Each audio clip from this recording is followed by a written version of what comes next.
কোনো সাংস্কৃতিক পদযাত্রা নয়, ব্রাজিলিয়ান আদিবাসীদের প্রতিবাদের ভাষা।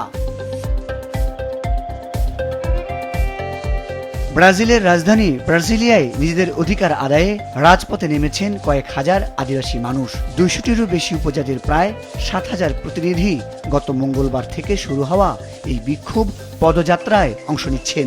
তাদের মূল দাবি আদিবাসী ভূমিগুলোর দ্রুত সীমানা নির্ধারণ ও ডিমার্কেশন সম্পন্ন করা এবং বনাঞ্চলে অবৈধ খনি খনন ও বন উজাড় বন্ধ করা। 22তম আকাম্পামেন্তো তেরা লিব্রে বা মুক্ত ভূমি ক্যাম্প এর অংশ হিসেবে আয়োজিত এই পদযাত্রাটি ব্রাজিলিয়ার এসপ্ল্যানেড অব মিনিস্ট্রি হয়ে কংগ্রেস ভবনের দিকে এগিয়ে যায়।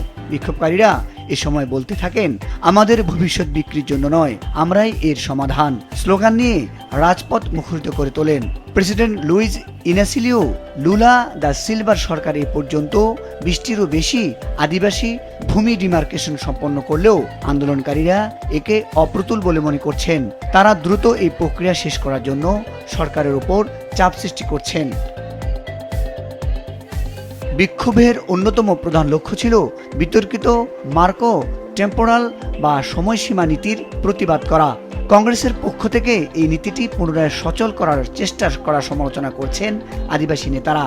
যদিও ব্রাজিলের সুপ্রিম কোর্ট সম্প্রতি এই নীতিকে অসাংবিধানিক বলে রায় দিয়েছে।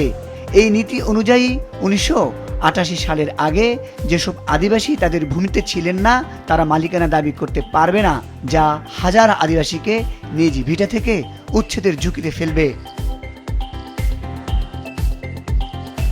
আদিবাসী নেত্রী সোনিয়া গুয়াজাজারা এবং দিনামাম তুস্কার মতো নেতারা মনে করেন, লুলার শাসনামলে কিছুটা অগ্রগতি হলেও কংগ্রেসের রক্ষণশীল অংশ এখনও ভূমি দখল ও পরিবেশ বিধ্বংসী বিল পাশের চেষ্টা চালাচ্ছে।